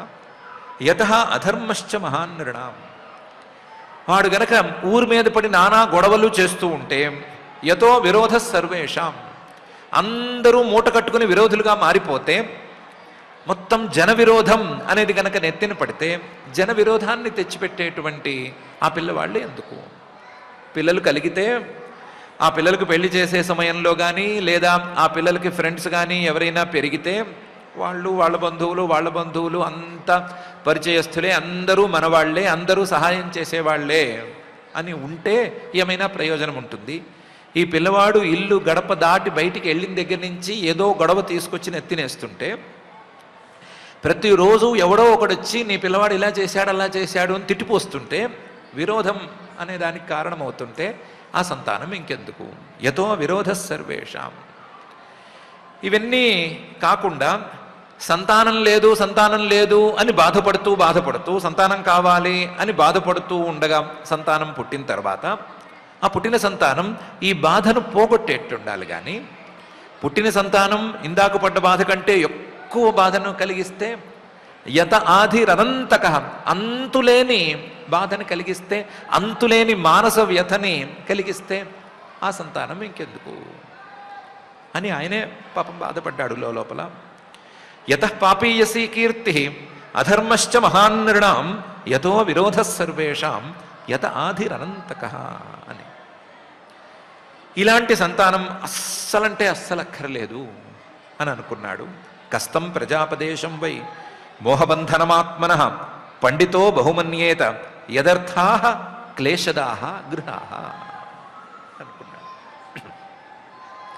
అసలు ఈ సంతానం అనే లెక్కలోకి రాదు. ప్రజా అపదేశ, సంతానం అనే పేరుతో ఉండేటువంటి అంతర్గత అనుకూల శత్రువు. శత్రువులు అనేవాళ్ళు ఎక్కడో తిరగరు, మన చుట్టుపక్కలే తిరుగుతారు అంటే వీళ్ళే. ప్రజాపదేశం కేవలం సంతానం అనే పేరుతో ఉంటారు కానీ వాస్తవానికి వీళ్ళందరూ శత్రువులు. దీనికి తోడు వీళ్ళ మీద మనకు ఎక్కడ లేని మోహబంధనం, మోహం అనేటువంటి పాశం కూడా ఉంటుంది. ఇలా కావాలనుకున్నటువంటి సంతానాన్ని, ఆ సంతానం ఎలా ఉన్నా సరే మనం ఏమీ చేయలేము. కావాలని అనుకున్న తర్వాత భరించవలసిందే తప్ప వేరే దారి లేదు. ఆత్మనః మోహబంధనం, నాలో ఉండే మోహాన్ని పెంచడానికి ఈ సంతానం పనికొస్తుందే కానీ సరిగ్గా ఉండటానికి పనికి రావటం లేదు. ఇలాంటి వాడిని పండిత, కాస్తంత ఆలోచన ఉన్నవాళ్ళు ఎవరైనా సరే నా బహుమన్యేత, సంతానం అని అనుకోడు, గొప్పగా అనుకోడు. నాకు కూడా పిల్లలు పుట్టారు, నేను కూడా సంతానవంతుణ్ణి అని చెప్పుకునే స్థాయిలో ఈ వేణుడు లేడు. అసలు ఏ చికాకులున్నా సరే ఇంటికొస్తే అంతా ప్రసన్నంగా ఉండాలి. ఇంట్లో భార్య చక్కగా ప్రసన్నంగా నవ్వుతూ పలకరించాలి. పిల్లలు ముద్దుగా ఆడుతూనో, లేకపోతే చదువుకునే పిల్లలైతే ఇలా చదువుకున్నాము అలా చదువుకున్నాము అనో, లేకపోతే ఉద్యోగం ఇలా తెచ్చుకున్నాము అలా తెచ్చుకున్నాము అనో, ఏదో సక్సెస్ అయ్యాము, అక్కడ ఈ మెడల్ కొట్టాము, ఇక్కడ ఈ ప్రైజ్ కొట్టామనో చెప్పేటట్టు ఉండాలి. చెప్తే పడ్డ కష్టమంతా పోతుంది. బయట చాలా కష్టపడి ఇంట్లోకి వస్తే యదర్థాహ క్లేశదాహ గృహాహ, బయట కష్టాల కంటే ఇంట్లో కష్టాలు ఎక్కువగా ఉంటే ఈ ఇల్లెందుకు, ఈ వాకిలెందుకు, ఈ పిల్లలెందుకు, ఈ గోల నాకెందుకు, ఇది కేవలం నా మోహబంధనం తప్ప మరొకటి కాదు అని బాధపడ్డాడు. కస్తం ప్రజాపదేశం వై మోహబంధనమాత్మన పండితో బహుమన్యేత యదర్థా క్లేశదాహ గృహా అని. చివరికి అనుకున్నాడు, కదపత్యం వరం మన్యే సదపత్యాత్ శుచాం పదాత్ నిర్విద్యేత గృహాన్మర్త్య యత్ క్లేశ నివహ గృహా అని అనుకుని కొంతలో కొంత నయం అని సంతోషపడ్డాడు. పోన్లే, మంచి సంతానం కంటే చెడు సంతానమే కొంచెం మంచిది. కదపత్యం, చెడు సంతానాన్ని వరం మన్యే, మంచిది అనుకుంటాను. సదపత్యాత్, మంచి సంతానం కంటే వీడే నయము. ఎందుకంటే మంచి సంతానం వల్ల మనకేం కష్టం రాదు. కష్టం రాకపోతే మన పాపం అనేది ఏది కొట్టుకుపోదు. ఈ చెడు సంతానం అనేది మనకి చాలా కష్టం తెస్తుంది, మానసికంగా చాలా బాధ పెడుతుంది. ఆ బాధలకి మనం చేసుకున్న పాపాలన్నీ కరిగిపోతాయి. శుచాం పదాత్, పాపాలు కరిగిపోవటం మాత్రమే కాదు, వాళ్ళు ఇచ్చే కష్టాలకు పాపాలు కరిగిపోవటం మాత్రమే కాకుండా అసలు ఇల్లంటే వైరాగ్యం కలుగుతుంది.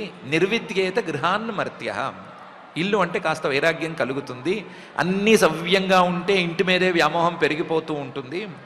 అలా ఇంటి మీద వ్యామోహం పెంచకుండా ఇంటి మీద వైరాగ్యం కలగటానికి వీళ్ళే ఉపకరిస్తారు.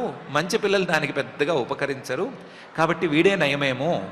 యత్ క్లేశ నివహాహ గృహాహ, అసలు ఇంట్లో కష్టాలంటూ ఉంటేనే, ఇంట్లో ఇలా అనుకూలంగా లేని భార్య, అనుకూలంగా లేని పిల్లలు, అంతా ఇల్లు ఏదో కారుతోంది, ఎప్పుడు ఏదో సమస్య, ఏదో కోర్టు కేసులు ఇలాంటివి ఏమైనా ఉంటేనే చిచి వీటి కోసం మనం ఇలా ప్రయత్నం చేయకూడదు అని అనిపిస్తుందేమో.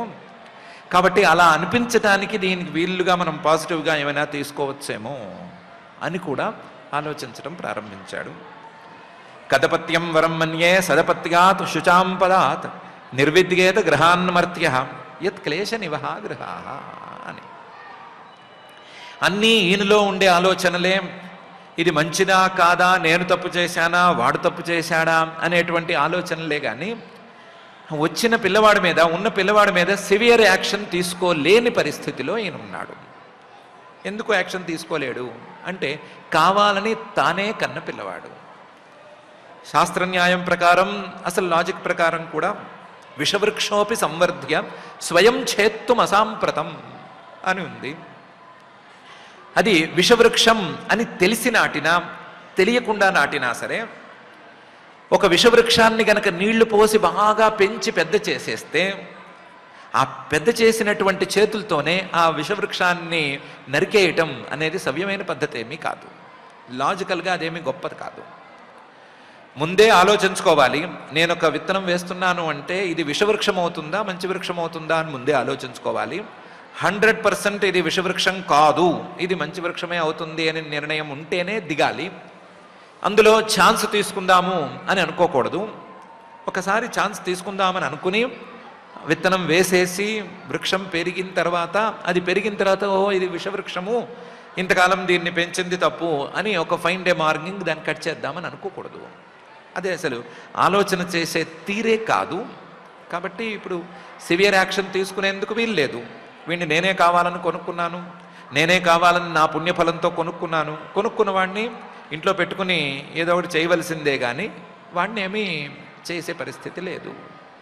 దండించటాలు, మార్చడానికి ప్రయత్నం చేయటాలు ఇవన్నీ అయిపోయినాయి, కానీ మార్గం లేదు అని పాపం దారి తెలియని ఆలోచనలతో ఈ రాజుగారు సతమతం అయిపోతున్నాడు అని మహర్షి గారు కదపత్యం వరం మన్యే సదపత్యాచ్యుచాం పదాత్ నిర్విద్యేత గృహాన్మర్త్య యత్ క్లేశ నివహా గృహాః అనే ఈ శ్లోకంలో చెప్తున్నారు. మనకి ఈ మొత్తం ఈరోజు మనం చూసుకున్నటువంటి ఎపిసోడ్ మొత్తం మీద ప్రధానమైన పాయింట్స్ 2 దొరికినాయి, బలమైన పాయింట్స్ దొరికినాయి. ఒకటి అతి ప్రధానమైనటువంటి అంశం, ఎట్టి పరిస్థితుల్లోనూ మన తల్లిదండ్రులు మనల్ని ఎందుకు కన్నామా అని ఆలోచించేటువంటి దయనీయమైన పరిస్థితికి మనం కారణం కాకూడదు. వీళ్ళని కన్నాము, అమ్మయ్య మన బాధ్యతలన్నీ వీళ్ళ నెత్తి మీద పెట్టేసి మనం సుఖంగా కళ్ళు మూసుకోవచ్చు, మనం హాయిగా నిద్రపోవచ్చు అనే పరిస్థితికి తల్లిదండ్రులు వెళ్ళేటట్టుగా మనం వ్యవహరించాలే తప్ప అయ్యో వీడి వల్ల నాకు చెడు పేరు వస్తోంది, వీడి వల్ల నేను అధర్మ మార్గానికి ఇదవుతున్నాను, వీడి చేసే పాపాలన్నిటిలోనూ నాకు భాగం ఉంది అని తల్లిదండ్రులను భావించేట్లయితే అది చాలా పెద్ద తప్పు. అలాంటి పరిస్థితికి కారణం కాకూడదు. రెండవది, పిల్లలనే కాదు, సంతానమనే కాదు, ఏ వస్తువైనా సరే, ఏ పరిస్థితి అయినా సరే మనకు అమరకపోవటం మంచిదేమో అనే ఆలోచన చేసుకుని దాని మీద ఎక్కువ వ్యామోహం లేకుండా ఉండటం అనేది చాలా మంచి పద్ధతి. దానికి కావాలంటే అందని ద్రాక్షలు పుల్లన అని అనుకోవటం కూడా పర్వాలేదు. కానీ అంది దాన్ని నెత్తినేసుకుని దాని ద్వారా కష్టాలు పడటం అనేది ఇంకా తెలివి తక్కువతనం అవుతుంది. కొన్ని సందర్భాల్లో మనకు లేకపోవటం అనేది గొప్ప కూడా కావచ్చు.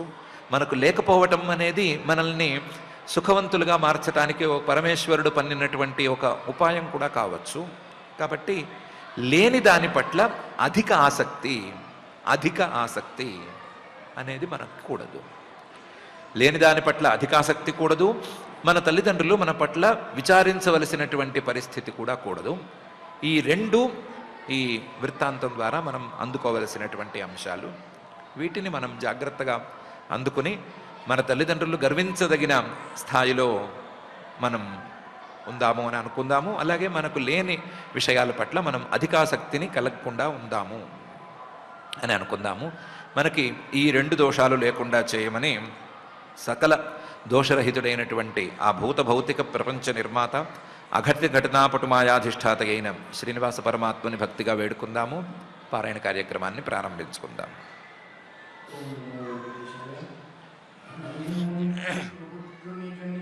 పాపము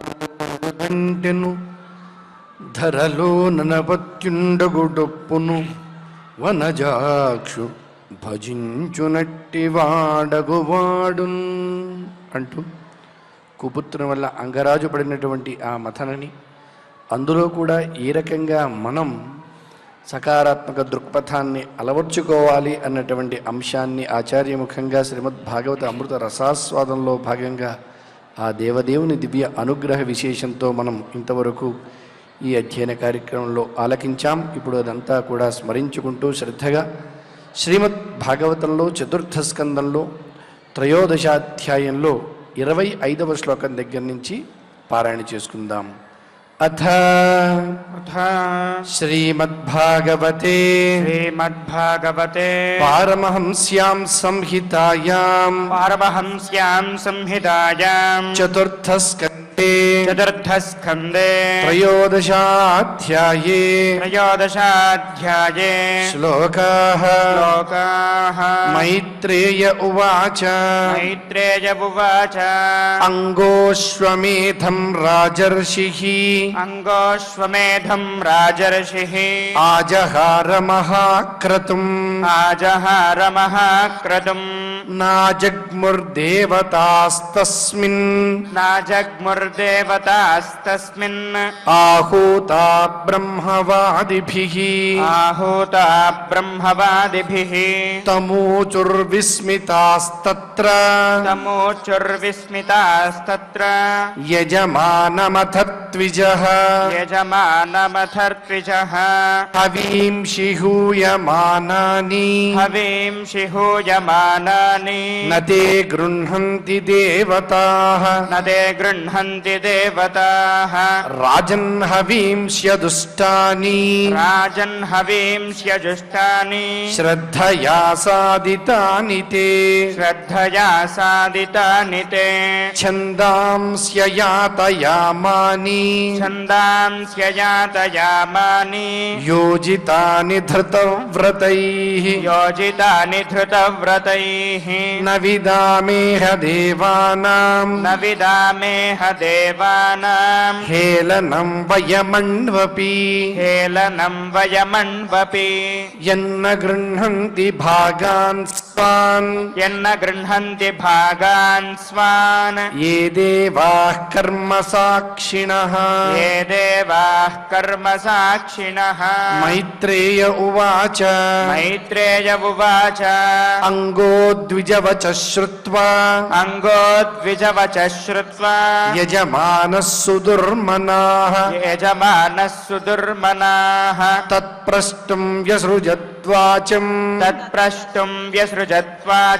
సదస్యాంస్తదనుజ్ఞయా నాగచ్చంత్యాహుతా దేవాః న గృహంతి గ్రహానిహ సదసస్పతయో బ్రూత కిమవద్యం మయా కృతం సదసస్పతయ ఊచుః నరదేవేహ భవతో నాఘం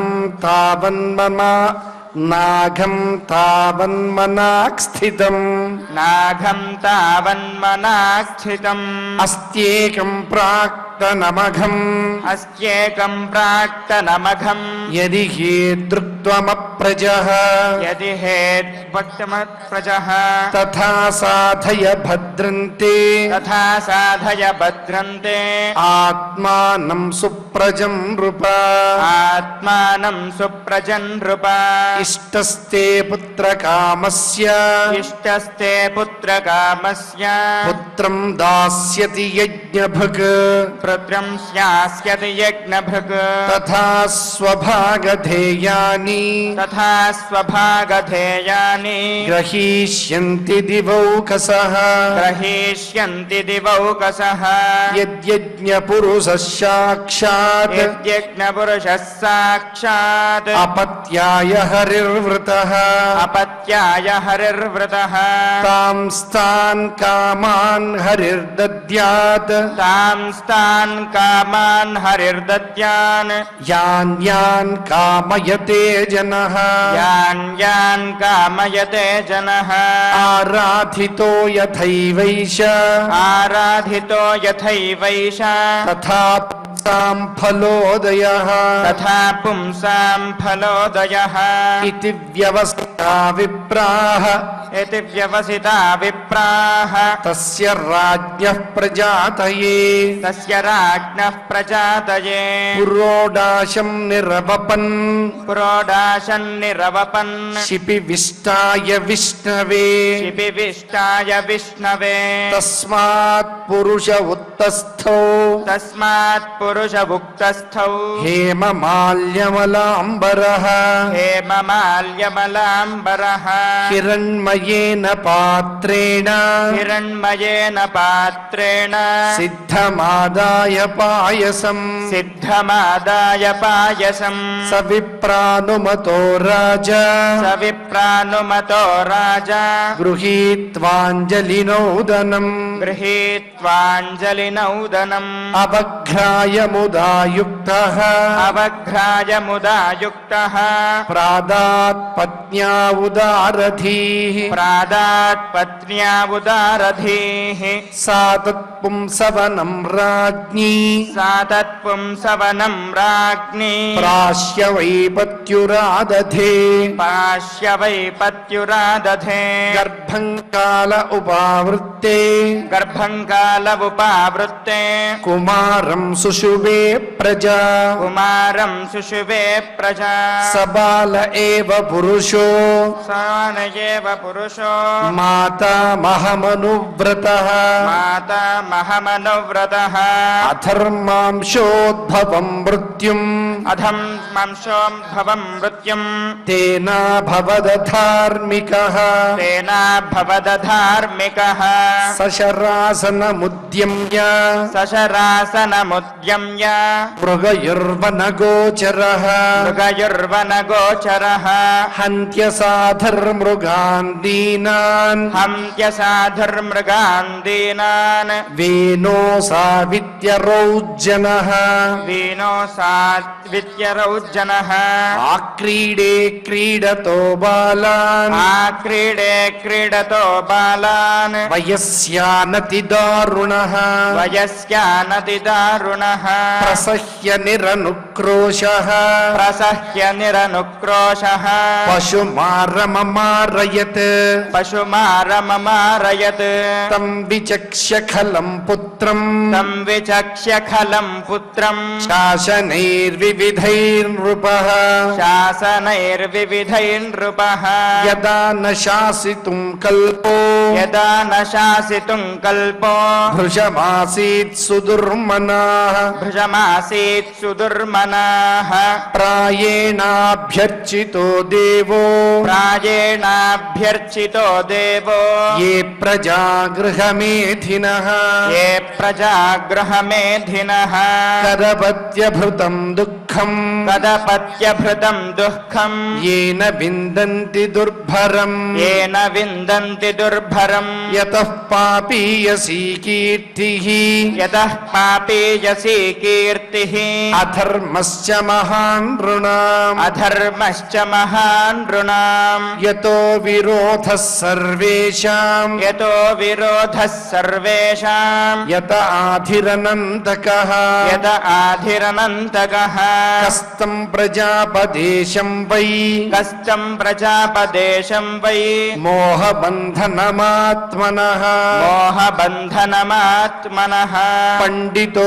బహుమన్యేత పండితో బహుమన్యేత యదర్థాః క్లేశదా గృహాః యదర్థాః క్లేశదా గృహాః కదపత్యం వరం మన్యే కదపత్యం వరం మన్యే సదపత్యాచ్యుచాం పదాత్ సదపత్యాచ్యుతాం పదాత్ నిర్విద్యేత గృహాన్ మర్త్యో నిర్విద్యేత గృహాన్ మర్త్యో యత్క్లేశ నివహ గృహాః యత్క్లేశ నివహ గృహాః ఇతి ఇతి శ్రీమద్భాగవతే శ్రీమద్భాగవతే పారమహంస్యాం సంహితాయాం పారమహంస్యాం సంహితాయా చతుర్థస్కంధే చతుర్థస్కంధే త్రయోదశాధ్యాయే త్రయోదశాధ్యాయే శ్లోకాః శ్లోకాః.